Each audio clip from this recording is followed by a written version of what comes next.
ચુડા તાલુકાના મોચીદડ ખાતે કન્યા કેળવણી અને શાળા પ્રવેશોત્સવમાં હોબાળો થયો હતો. સમગ્ર વાત કરીએ તો આરોગ્ય સચિવ વીબી પઢેરિયાની ઉપસ્થિતિમાં 1 થી 8 સુધી પ્રાથમિક કુમાર શાળાના વિદ્યાર્થીઓને વાંચતા લખતા ન આવડતું હોવાના પ્રશ્નો ઉભા થતા હોબાળો મચી ગયો હતો. કુમાર શાળાના આચાર્ય દ્વારા 2 વર્ષ ઉપરાંત સમયથી બાથરૂમનું કામ ગ્રાન્ટ ઉપાડી હોવા છતાં પૂર્ણ ન થતા આરોગ્ય સચિવની ઉપસ્થિતિમાં પ્રશ્નો ઉભા થયા હતા. એસએમસીની એક પણ વાર પણ મીટિંગ બોલાવવામાં આવી ન હતી. આરોગ્ય સચિવે આ પ્રશ્નોની ગંભીર નોંધ લેતા આગળ ઉપર જાણ કરવા નોંધ કરી હતી. પ્રાથમિક કુમાર શાળાના આચાર્ય કનુભાઈની બદલીનો સૂર ગામજનોએ વ્યક્ત કર્યો હતો. જોકે કુમાર શાળાના આચાર્યની બદલી કરવામાં નહીં આવે તો આંદોલનની ચીમકી ઉચ્ચારવામાં આવી છે. શાળામાં ડ્રોપ આઉટ રેટ ઘટે અને શિક્ષણની ગુણવત્તા વધે અને શિક્ષણથી વંચિત ન રહે તે હેતુથી તત્કાલીન મુખ્યમંત્રી નરેન્દ્ર મોદીએ શાળા પ્રવેશોત્સવની શરૂઆત કરાવી છે. આ તકે આરોગ્ય સચિવે વિદ્યાર્થીઓ અને વાલીઓને નમો લક્ષ્મી યોજના અને નમો સરસ્વતી યોજના અંગે ધોરણ 9, 10, 11, 12 માટે રાજ્ય સરકાર દ્વારા આપવામાં આવનાર આર્થિક સહાય અંગે વિસ્તૃત જાણકારી પૂરી પાડી હતી. જેકેએસ ન્યૂઝ ગુજરાતી સાથે ભરતસિંહ પરમાર, સુરેન્દ્રનગર. બીજી વાત દાદાએ જે કરી છે એમાં હું છે પ્રકાશ પાડું છું કેની તરીકે હું છું. બને ત્યાં સુધી દાદા અને મારો કોન્ટેક્ટ થયો નથી. જો કે આરોગ્ય સામે છે છતાં પણ મારે બોલવું પડે છે. દાદા બોલ્યા છે એટલે અત્યાર સુધી દાદાને પૂછી જુઓ, મારું એમને નામે નહીં ખબર હોય અને ક્યારેય મને ફોને નહીં કર્યો હોય કે આ શાળાની અંદર આમ છે. તમારા સરપંચ સાક્ષીમાં છે કે આ શાળા અંદર 2 વખત જ્યારે કૌભાંડો થયા છે ત્યારે એનો સાક્ષી હું બનેલો છું. જે કહે છે ને મને ક્યારેય ફોન નથી આવ્યો, પણ સરપંચ બેઠા છે એમને સાક્ષીમાં કહું છું. તમારા જ્યારે પેપર ખોવાઈ ગયા પ્રાથમિક શાળાના, હવે સમજો કે જેની પરીક્ષા લેવાની છે એના પેપર ખોવાય તો એ અમને જે બોલાવો છો એ ખોટી બાબત છે. એ તમારા ગામમાંથી શરૂઆત થાય. ચૂડાનો કોઈ વ્યક્તિ અહીં ચોરી કરવા માટે ન આવે ને પેપર ચોરી કરવા માટે ન આવે. ઘરાણાની વાત કરતા હોય તો એ પોસિબલ છે કે ઘરાણા કે રૂપિયાની વાત હોય તો એ પોસિબલ છે. પેપર ચોરવા માટે ગામના જ હોય. એટલા માટે જ મેં પહેલા કીધું કે ઉકાળા સામે જોવાની જરૂર નથી. તમે ગામની અંદર બગીચો છે એના ગુલાબ સામે જુઓ. આ બધા બેઠેલા એ ગુલાબ છે. આ જે ભણે છે એને પ્રગતિ કરવા માટેની મહેનત કરો. બીજી વખતની વાત કરું તો મારે ઉઘાડા કોઈ નથી પાડવા, પણ એ સરપંચ બેઠા છે. તમારા ગામમાંથી જે વસ્તુઓ બહાર ગામ જતી રહી હોય છે એ વસ્તુ તટસ્થપણે ગામમાં લાવવા વાળો હું વ્યક્તિ છું. અને આ તમારો સ્ટાફ રહ્યો જે કુમાર શાળાનો સ્ટાફ એની સાક્ષી છે. આ બધી વસ્તુ રહી ખોટી છે. આપણે મારે ઇન્વોલ્વ થવું નહોતું અત્યાર સુધી. મેં છેલ્લે સુધી ના પાડતી કે સાહેબનો વારો છે ને સાહેબનો અમૂલ્ય સમય છે. છતાંય તે વારંવાર જ્યારે કેનીનું નામ બોલીને બોલવામાં આવ્યું એટલે નો છૂટકે મારે ઊભા થવું પડ્યું કે ભાઈ મને વચ્ચે લઈ લો એમ. નહીં તો હું અત્યાર સુધી સાહેબને પૂછો ક્યાંય બોલ્યો નથી. સાહેબનો આપણે લાભ લેવાનો છે.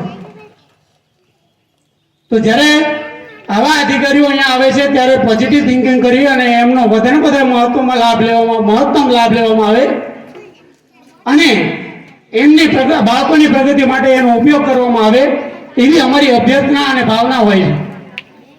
અમે ઉભા જ છીએ તમારા માટે, સેવા માટે ઉભા જ છીએ. ક્યારેય ફોન નું આવ્યો હોય, શિક્ષક નો આવ્યો હોય અથવા તો ગામનો નો આવ્યો અને અમે નું આવ્યો હોય એવું ઇમ્પોસિબલ છે. અને ત્યારે જ આ સ્ટેજ ઉપરથી બોલી શકાય છે કે જે તમે નેગેટિવમાં ન વિચારતા હોય ત્યારે. એટલે દાદાને કે દરગુજર કરજો મારાથી જો વધારે બોલાઈ ગયું હોય તો. અને બીજી વસ્તુ હું તમને કહું છું કે તમામ બાળકો જે પ્રવેશ મેળવી રહ્યા છે એ તમામ બાળકો એ સારામાં સારી પ્રગતિ કરો, આગળ વધો એવી અભ્યર્થના સાથે મારું વક્તવ્ય પૂરું કરું છું. હું ને દાદા રૂમમાં બેસીને અમારી કુશળ ચર્ચા કરશું કે જેમાં બાળકોનો સમય અને સાહેબનો સમય ના બગડે. અસ્તુ. જય હિન્દ, જય ભારત. બોલાવવા જોઈએ ત્યારે એમને બોલાયા નથી કેનીએ. અને કેની શ્રી જ્યારે આવે કોણ કેની છે એ મને પણ ખબર નથી. હું મોચીદડ કેળવણી મંડળનો મંત્રી છું. બીજા નંબરમાં એસએમસીનો સભ્ય છું અને એક હાઈસ્કૂલનો પૂર્વ પ્રિન્સિપાલ છું.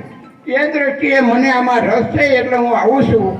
મારે ન બોલવું જોઈએ આવા સમયે. આ ખરેખર આવા રસની અંદર ભંગ પાડવા જેવું છે. પણ ખરેખર જો કેની સાહેબ, સીઆરસી સાહેબ, ડીઆરસી સાહેબ કે ડીપીઓ સાહેબ, અમે એકવાર ડીપીઓ પાસે પ્રશ્ન લઈને ગયા હતા તો ડીપીઓ સાહેબ આજે ને એના માણસોએ પણ અમને કોઈ રિસ્પોન્સ ના આપ્યો. જો આવી જ પદ્ધતિ આવશે તો આ આપણો ઉત્સાહ ભાંગી પડે છે. એટલે સાહેબ કરીને નમ્ર વિનંતી કે કેની સાહેબ સીઆરસી સાહેબ, બીઆરસી સાહેબ, પટેલિયા સાહેબ બધા આની નોંધ લે અને દર વર્ષે મહિને એનું ચેકિંગ થાય શાળાનું અને અચાનક આવીને શાળામાં ઊભા રહે ત્યારે શાળાનો શું હાલ હવાલ છે એ તમે જુઓ એટલી મારી વિનંતી છે.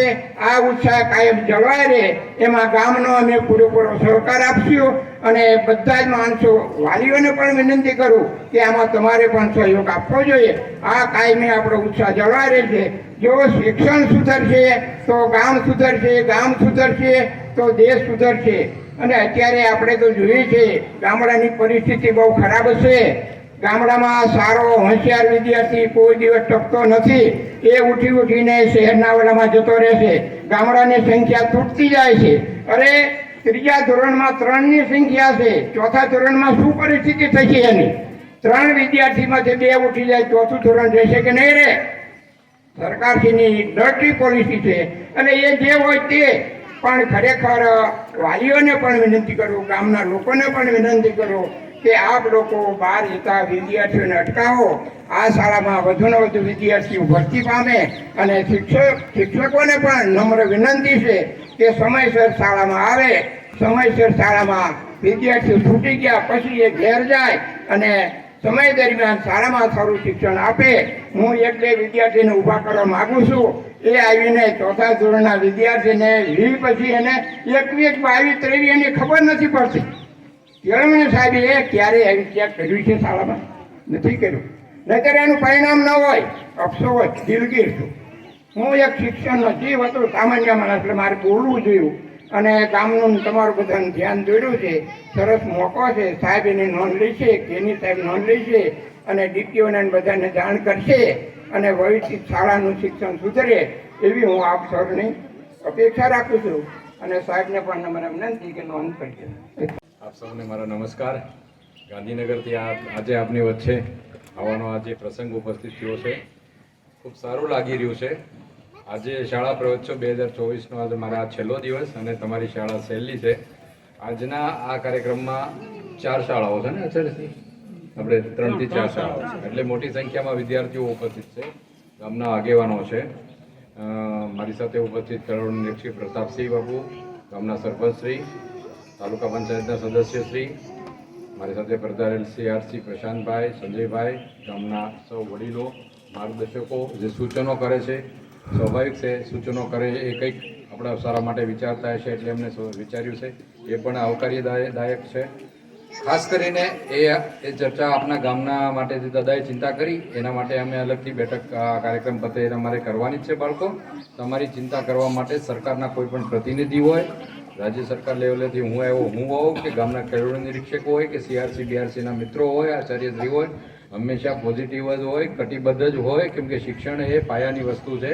કોઈનો ઉદ્ધાર કરવા માટે, પોતે જીવન નિર્વાહ કરવા માટેનો બેઝિક આધાર શિક્ષણ છે.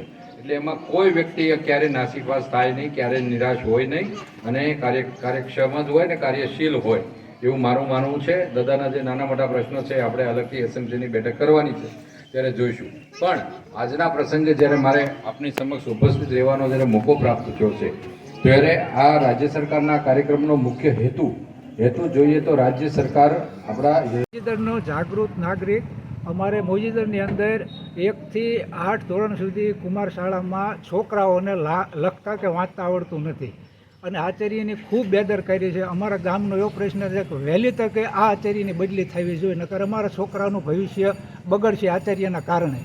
એટલી અમારી વિનંતી. હું દીપસંગભાઈ વી જાદવ, કુમાર પેશન્ટ શાળાનો એસએમસી સભ્ય છું અને પેશન્ટ શાળાની અંદર કનુભાઈ આચાર્ય તરીકે સેવા બજાવે છે. એમને શાળામાં એમનો અભ્યાસ ને એ બધી થોડુંક નબળો બતાવે. શાળામાં વિદ્યાર્થીઓ પણ બહુ એટલા બધા તૈયાર થઈ શકતા નથી. પછી એમને સોંપેલું કામ પણ એ વ્યવસ્થિત સંભાળી શકતા નથી. એમનું એક કામ 2 વર્ષથી લગભગ બાલિકાઓને માટે એક બાથરૂમને સંડાસ બનાવવાની વ્યવસ્થા એમને સોંપેલી. એમને ગ્રાન્ટના પૈસા ઉપાડી લીધેલા છે અને ઉપાડ્યા છતાં હજુ સુધી એ કામ પૂર્ણતાના આરે નથી કોઈ પણ કામ પૂર્ણ થયું નથી. એના નરેન્દ્રભાઈ એન્જિનિયર છે, એને પણ એમાં વારંવાર રજૂઆત કરી તો એણે પણ યોગ્ય જવાબ આપતા નથી અને આજની તારીખમાં એ કામ પૂરું થયેલ નથી. તો આ તકે આની માટે યોગ્ય પગલાં લેવાના અમારે વિનંતી. એસએમસીના સભ્ય તરીકે અમારી રજૂઆત છે કે કનુભાઈ સાહેબે જ્યારથી ચાર્જ લીધો ત્યારથી એ લગભગ જે વિદ્યાર્થીઓ એમના હાથમાં ભણીને ગયા એ પહેલા ધોરણથી 10 સુધી પહોંચેલા વિદ્યાર્થીમાં ઘણા એવા દરેક વિદ્યાર્થીમાં ચાર પાંચ વિદ્યાર્થીઓ નીકળે કે જેને સહી કરતા આવડતું નથી, પોતાનું નામ પણ લખતા આવડતું નથી, એવા વિદ્યાર્થીઓને 10મા સુધી પહોંચેલા છે અને એના કારણે અમારું પરિણામ 10માનું પણ બગડે છે.